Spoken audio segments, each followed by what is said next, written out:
Hello, magandang umaga. Magsasalita po ako patungkol sa pagiging senior pastor at pagiging associate or assistant pastor. Ang assistant pastor po or associate pastor, dapat mag-iingat niyan. Dapat mag-iingat na hindi siya makakapapil sa gawain ng senior pastor.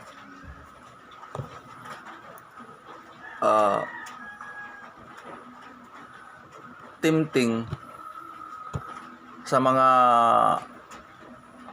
associate o assistant pastor na halimbawa mayroon siyang nakitang mali. Normal naman ang tao nagkakamali.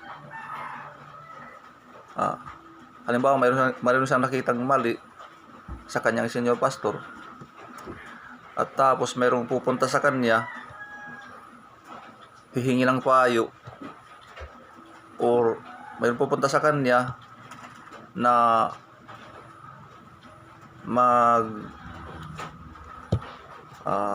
mumurmur sa senior pastor or magko-complain sa senior pastor. Tempting sa kanya na kanyang entertain niya. Ito, diyan nagiging problema, diyan nagkakaroon problema pag in-entertain ng associate or assistant pastor yung reklamo ng isang church member. Pag in-entertain niya, na hindi niya sabihin na doon ka sa pastor, doon ka mag-idirekta mo doon sa kanya. So, diyan nakakaproblema. So, para po sa mga associate or assistant pastor, alam ko, naintindihan ko dahil ako ay may experience sa pagiging associate pastor. 3 years po ang experience ko. 3 years ang experience ko sa pagiging associate pastor. Mayroon nakikita ng mga member na yung mga pagkakamali. Normal man yung pagkakamali. Tapos, susumbong sa akin, mayroon magreklamo sa akin. Sinasabihan ko na idirekta mo doon sa pastor natin. Wag sa akin. Wag. O kung gusto mo talaga siyang kausapin at kasama ako, kasama kita doon. Basta ikaw magsabi doon. So, yun ang kuan. Basta pag mayroong pupunta sa iyo, halimbawa isa kang assistant, makakadinig nito, kahit pa sa mga ibang association, assistant manager ka, ganoon din. Ito pa, wag papapilan ang responsibilidad ng senior pastor o ng general manager. Kung assistant manager ka o assistant pastor, huwag mong papapilan ang responsibilidad ng senior pastor o ang responsibilidad ng general manager. Sa kanya talagang responsibilidad. Huwag mong papapilan. Diyan kayo magkakaproblema.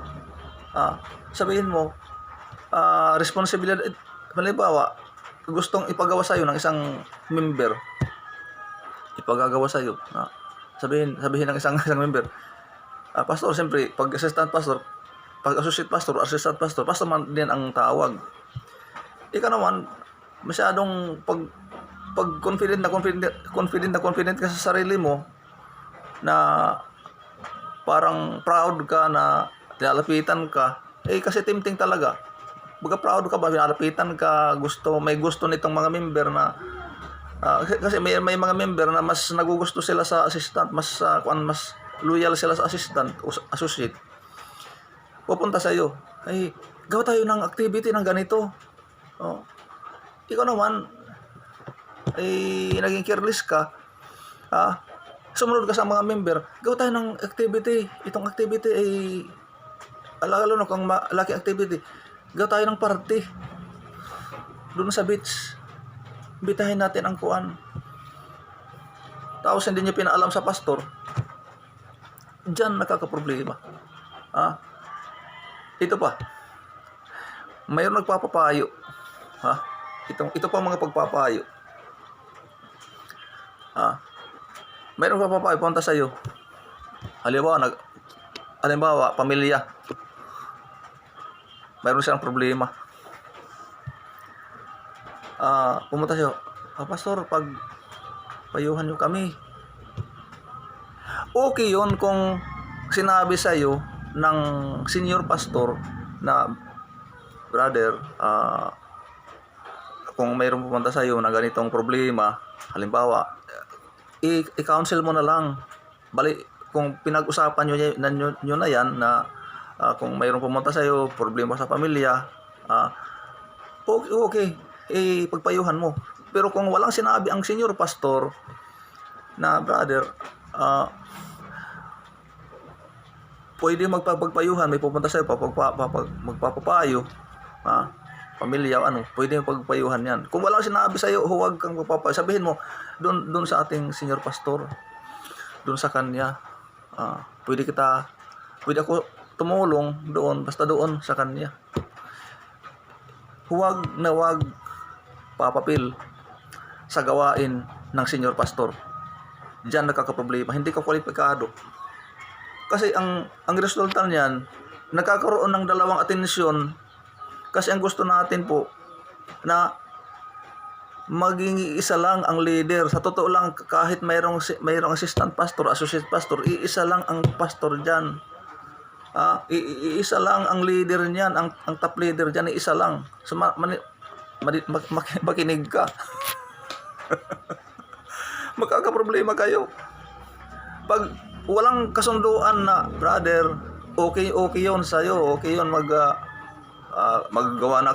magkanda ka ng activity kahit walang kuhan sa akin, walang information, basta kuhan.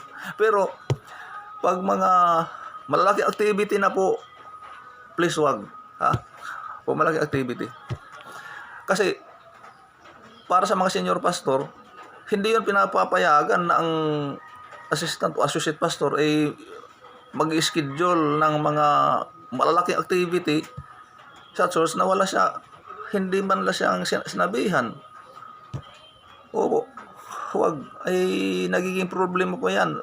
Magkakaroon ng division ang church. At wag kang i-entertain sa mga pagpapayo dyan, pupunta sa iyo. Dahil itong pupunta sa iyo, ay kulang yun sa respeto sa pastor. O kulang yun sa loyalty sa pastor. Huwag mong i-entertain. Sabihin mo doon ka, pastor. Doon ba ka magpapayo sa pastor upang magkaroon ng iisa lang, magkaroon ng unity. Huwag kang mumukhang magaling.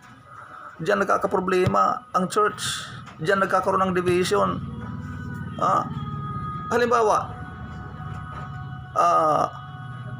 youth pastor ka. Youth pastor ka. Siyempre, porque youth pastor ka, mayroon mga gusto ng mga young people na ganito, pastor, aktivita kita na ganito. Ikaw naman ay sobra kang confident sa sarili mo, ay sa papayag ka, sunusuran ka sa mga kaya gagawa-gawa ka ng sa inyong desisyon ka ng inyong sariling desisyon na wala man lang walang information sa pastor, hindi ka mahingi ng pahintulot sa senior pastor. Diyan nakakaproblema. Ang mga yan hindi po yan kwalipikado mag-assistant. Hindi po yan kwalipikado mag-assistant pag ganyan. Dinidivide niya ang atensyon ng mga member ng church. Isa lang po ang top leader diyan. Wag kang papapil sa responsibilidad ng pastor. So, kung maaari lahat o kailangan lahat na activity na isipin mo ay lagi mong ikukonsulta sa senior pastor. Pastor, pwede ba tayo ng ganito? Ganito. Lagi mong ikukonsulta. Kung maaari lang, pati maliliit na activity, ikukonsulta mo sa senior pastor upang hindi magka-problema. Nagkaka-problema kasi ang iba naman walang alam na nasasaktan ang pastor sa ginagawa niya.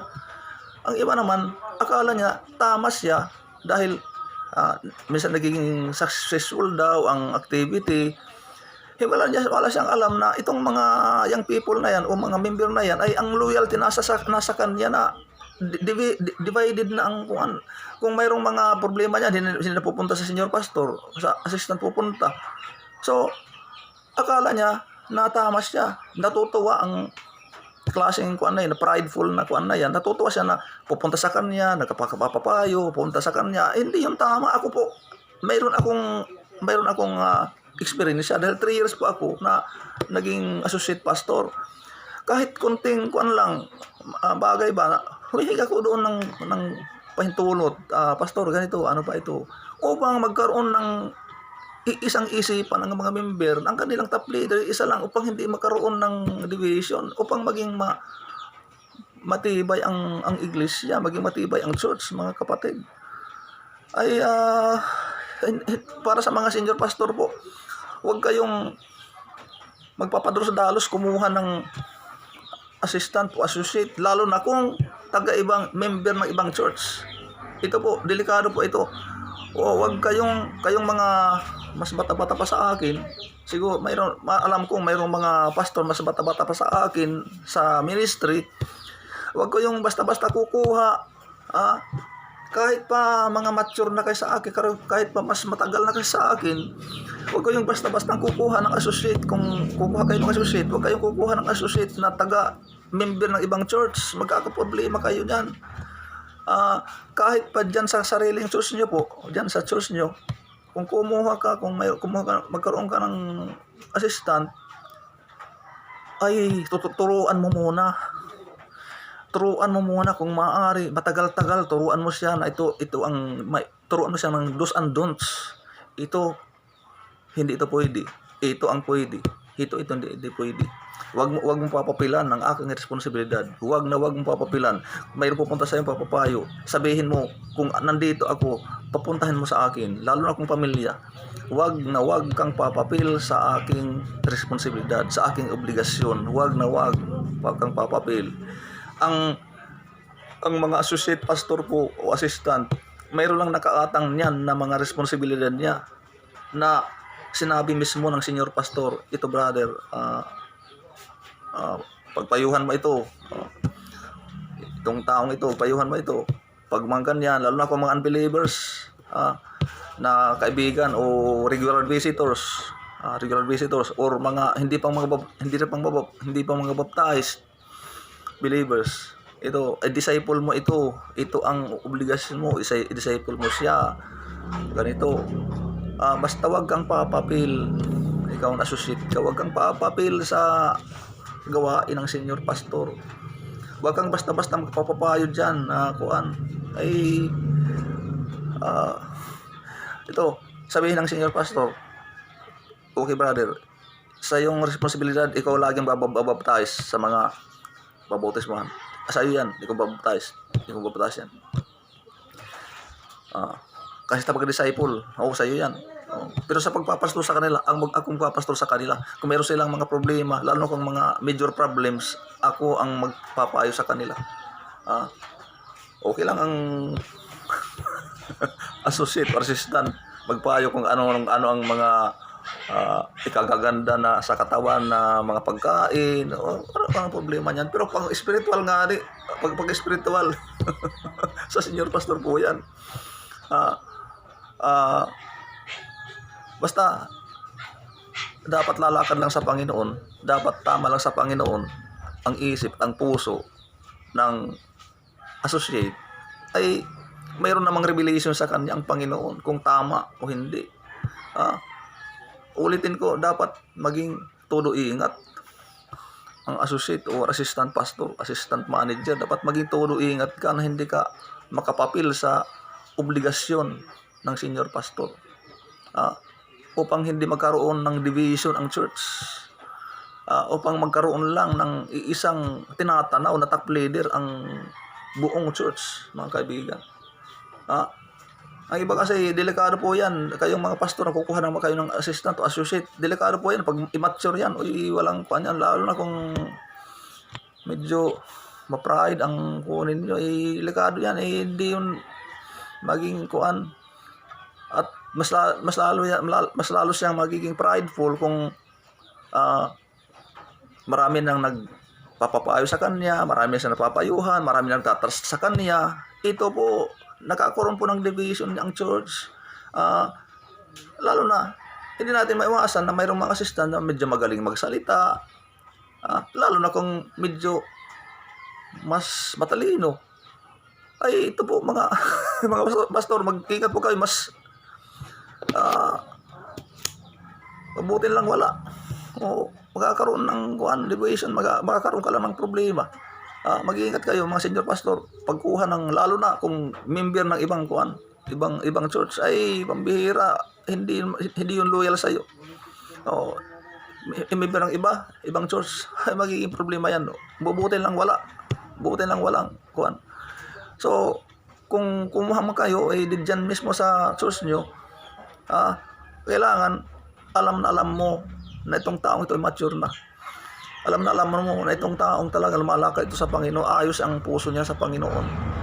Hindi yan mag-overlap, hindi yan mag-yoyosot, hindi yan papapil sa iyong tungkulin, sa iyong responsibilidad. Naging problema po yan. Dapat mag-iingat. Dapat kung mga associate, ikukonsulta lagi, itatanong lagi sa pastor kung maaari. Pero kung umalis ang pastor, halimbawa nasa Amerika, nasa Manila, o nasa malayong lugar, at sabihin mo, okay, habang nandito ka, bibigay ko sa iyo lahat ng responsibilidad ko habang nandito ako, nasa malayo ako. Pero mag-ingat ka, huwag mong kabigyan ang kanilang puso na mag-entertain ka. Halimbawa mayroong reklamo kontra sa akin na sasangayunan mo. Dito tayo magkakaproblema, papalisin kita pag ganito ang gawin mo. So, iyon po. Dapat mag-ingat ang assistant pastor, associate pastor, assistant manager sa mga kumpanya dyan na hindi ma-overlap yung tungkulin ng general manager, mga assistant, associate pastor. Mag-ingat ka, hindi ka makaka-overlap sa tungkulin. Hindi ka papapil sa obligasyon ng senior pastor. Hindi ka papel, ikaw na assistant manager, hindi ka papapil sa obligasyon ng general manager. So dito lang po mga kaibigan, maraming salamat po. Magandang araw po sa inyo lahat.